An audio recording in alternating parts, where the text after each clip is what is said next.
Hey, what's going on there?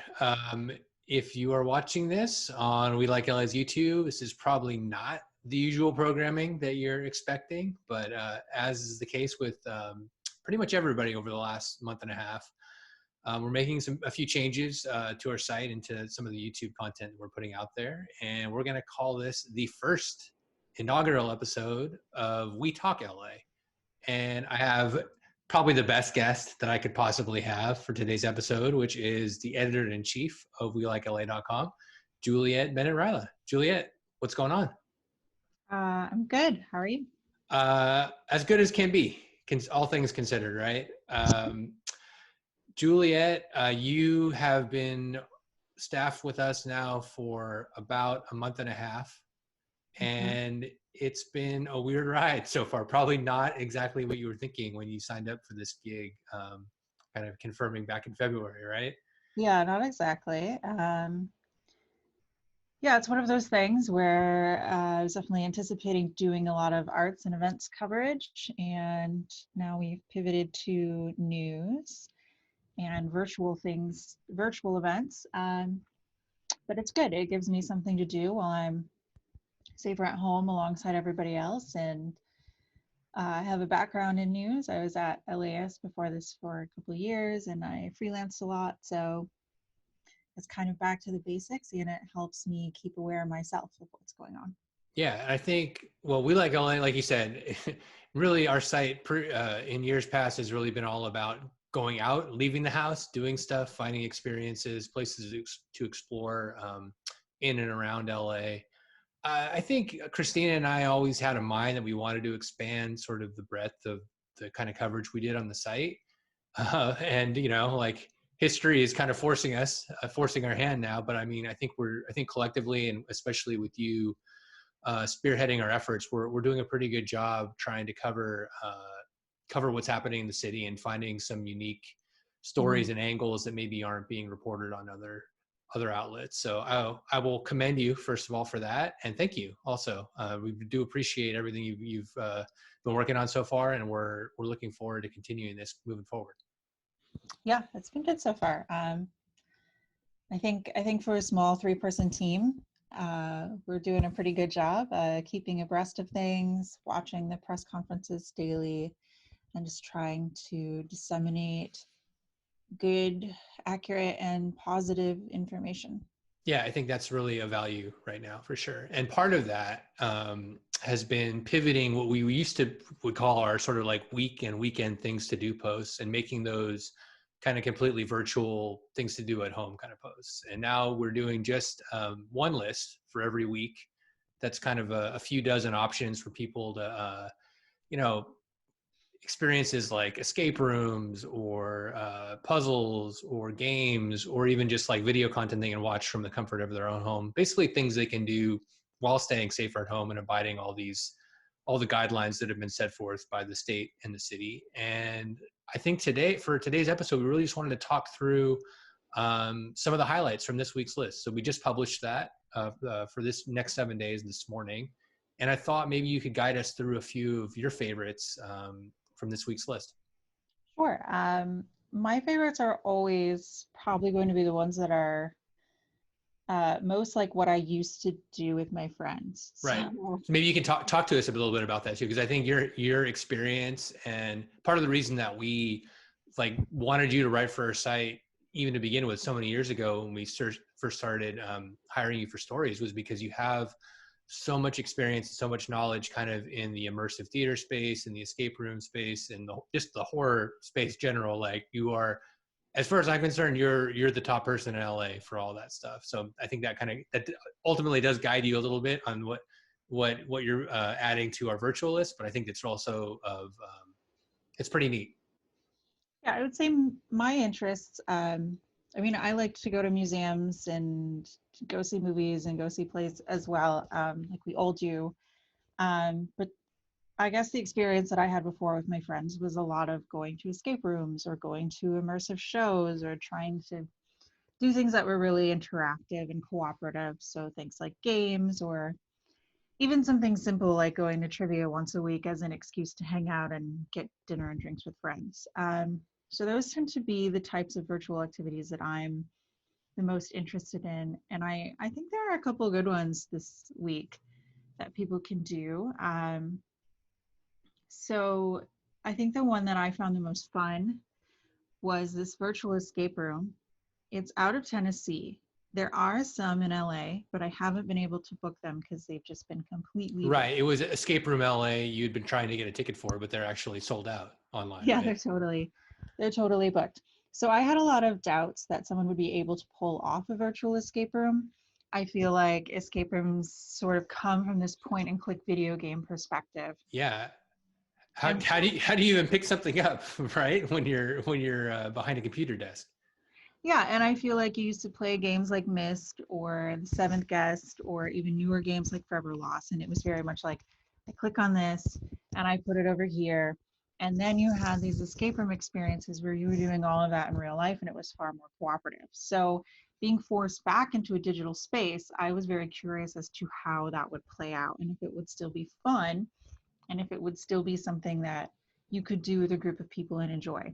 So we actually tried this escape room out in Chattanooga, Tennessee that my friend found, and it was a virus theme. It was a zombie apocalypse, and you had to find a vaccine. So it was very topical, and it actually worked really well. We did it on Google Hangouts. They had an actor slash game master in the room, and he had a camera, so we could see what he was looking at. So it was his point of view, and he kind of guided us through the room, and we were all in a gallery on the side, so we could all see each other and interact and talk with him. And when he would find something interesting, he would scan it, and then we would be able to download it so we could see clues close up. And they also had an interactive map that we could click around and identify hotspots. And it actually worked really well. He stayed in character the whole time, like we were his remote team helping him from afar. We were able to solve puzzles with him. He was able to provide help if we needed it. Like if there was something we couldn't quite see because we weren't in the room, he might linger over there and try to direct his camera so we could see what he was looking at. And I felt like it worked really well, and I felt like it was really cooperative, and it was definitely a lot different than doing it with your friends. And there's no going out for drinks afterward or Right. whatever. But it was a very cooperative experience, and it was fun, and it worked really well. Two questions just on that. What was the size of your group and how much it was ticketed, right? So how much was it per ticket? So most of these are running between about $13 to $20 per person. I think this one was 20. I didn't buy the tickets myself. We had a group of 4. So I was on my computer, another friend was on her computer, and then players 3 and 4 are a couple and they shared a device. Got it. Okay, right on. Well, I mean, there's plenty of free options too, and I think we wanted to talk about a couple of those as well. Some are just like using traditional social media, like there's an Instagram scavenger hunt that's on this week's list that you kind of wanted to highlight as well, right? Yeah, there's quite a few free puzzle games that you can do as well, or just sort of online scavenger hunts. One of them from Purple Crayon Immersive is mostly on Instagram. So you have to piece together clues and then you get a person's username and you go to that person's account. And I think you can put as much time or as little time into it as you want. I think it's pretty easy to identify which picture has the clue to get to the next scene. But if you really want to get into it, there's videos and stories and images and captions that all kind of add up to a larger narrative. That's free. You can do it by yourself. You can do it with someone else. It can take a lot of your time. It can take a little of your time. So it's a pretty good diversion, I think. Neat. That's very cool. Now there was one other thing that you wanted to highlight today as well, right?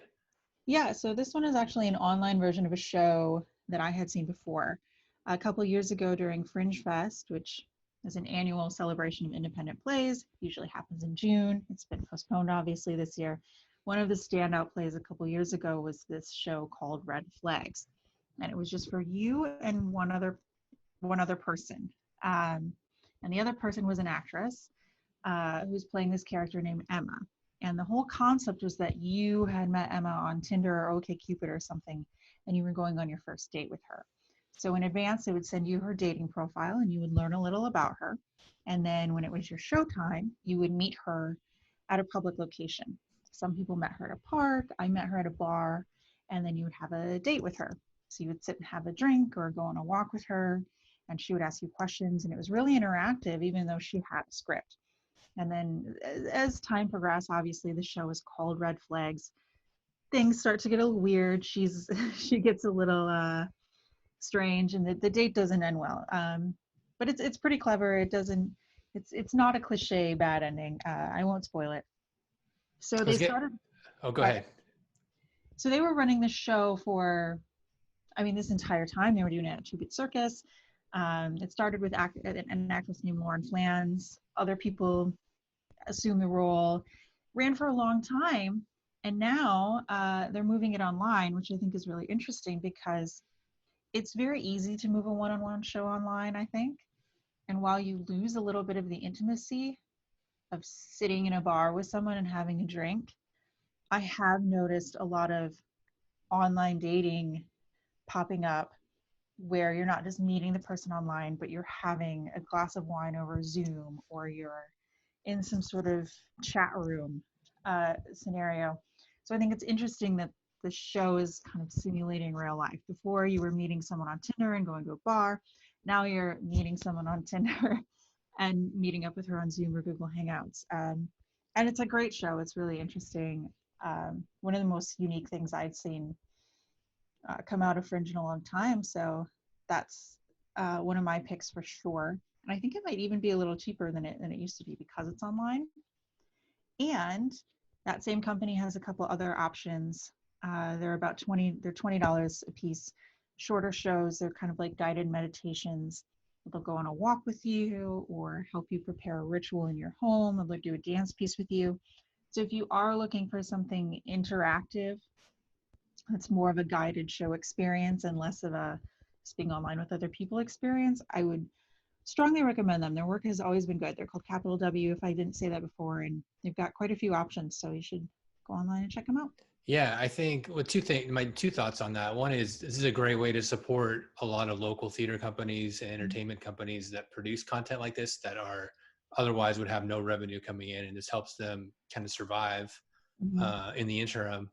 But going back to your point about the interactivity, I think that's kind of a theme that we want to push forward just in all of the stuff that we're trying to present. It's that there are things you can do, like, you know, binge a Netflix series, or like, you know, watch some show that you're rewatching from like 10 years ago or something like that. That's just kind of passively sucking up content. And it's different than the satisfaction and sort of the enrichment you might be able to get by, you know, even just having like a Zoom happy hour with friends, or doing an escape room with them, as you were suggesting, or, you know, being part of some immersive theater presentation. I think it just adds a lot more value and keeps your head on straight a little bit more when you're at home and not able to have any sort of social contact outside of what's on your computer or whoever you live with.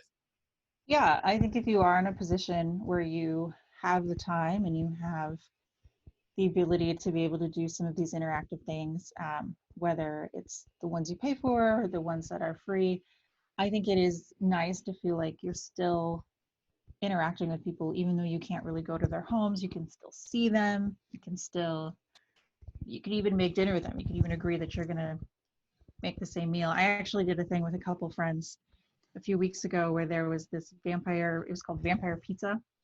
And they're coming back around in the next few weeks in LA.